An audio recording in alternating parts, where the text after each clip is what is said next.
Dans la vidéo précédente, je vous parlais de comment présenter ses services en tant que courtier en rachat de crédit à des gens issus de l'amélioration de l'habitat.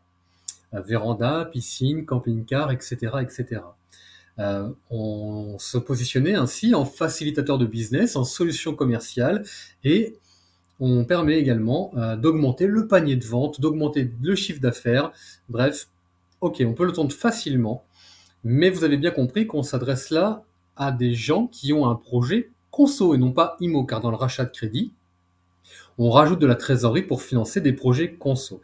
Il y a eu par le passé des possibilités de restructurer des encours existants tout en dégageant le cash nécessaire à une nouvelle acquisition, le tout dans la même enveloppe. Mais à l'heure où je vous parle, mai 2023, c'est des produits qui sont en stand-by.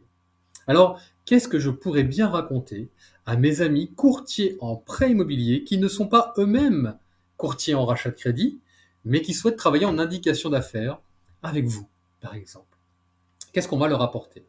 Eh bien, je vois bien deux grands volets en tout cas.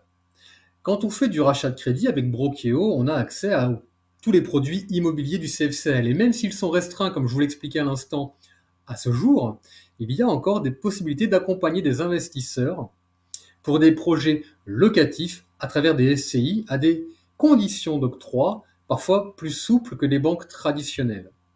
Ça reste à la marge, c'est vrai que ce n'est pas aussi, il n'y a pas autant de solutions qu'à l'époque, mais ça vaut le coup malgré tout de communiquer parce que bien il y a de la souplesse sur les âges de fin de prêt, le CFCL fait toujours le différentiel entre les revenus fonciers générés et la charge nouvelle de crédit. Il y a la pondération des revenus fonciers qui n'est à hauteur que de 85%, alors que bien souvent une banque tradie pondère les revenus fonciers à 70%, etc., etc. Ça reste une solution potentielle pour des clients non éligibles à une offre tradie en banque de réseau, en banque de détail.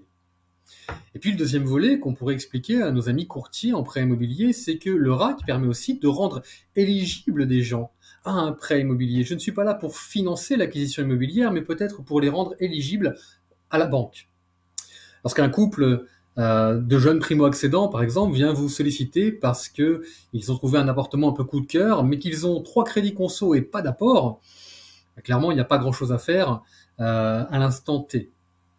Ou peut-être regrouper les encours de prêt existants, les lisser dans le temps pour retrouver un endettement plancher et dégager une capacité d'emprunt nouvelle, tout en leur apportant dans l'enveloppe RAC de la trésorerie qui peut servir d'apport personnel.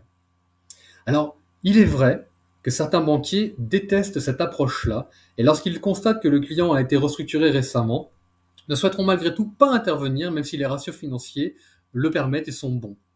Parce qu'un banquier souvent va assimiler un client restructuré à un client B, voire C. Souvenez-vous, segmentation client, les premières vidéos. On y reviendra souvent. Or, c'est là où on a un travail véritablement de pédagogie à avoir avec eux.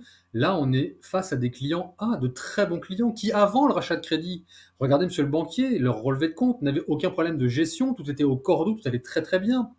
On n'est pas face à des crédifages ou des consommateurs compulsifs. Ce sont des gens très raisonnables, à qui j'ai simplement remis en ordre quelques petits prêts, dégagé un petit peu de cash pour les rendre éligibles à votre offre. Tout simplement. Eh bien, vous savez que mes amis courtiers en prêt IMO, dans toute la France, il y a toujours, dans chaque département, dans chaque région, un ou deux réseaux bancaires qui est plutôt open par rapport aux autres pour cela. Et si en plus, vous êtes copain avec le directeur d'agence bancaire et que c'est toujours dans sa délégation de pouvoir en agence, en interne, eh bien, il n'y a pas de raison. En tout cas, le conseil que je vous donnerais, c'est de toujours, avant de vous lancer dans le montage du dossier RAC, s'assurer avec le banquier qu'il l'accepterait ensuite. Alors, on ne demande pas un accord écrit, évidemment, mais voilà, mon cher ami banquier, ces gens-là, si je les restructure, ils seront comme ça. Si je te présente le dossier demain, est-ce que tu le prends ou pas? C'est pour moi le plus intelligent à faire, ça évite beaucoup de déconvenues, beaucoup de transparence avec le banquier, ça a du sens.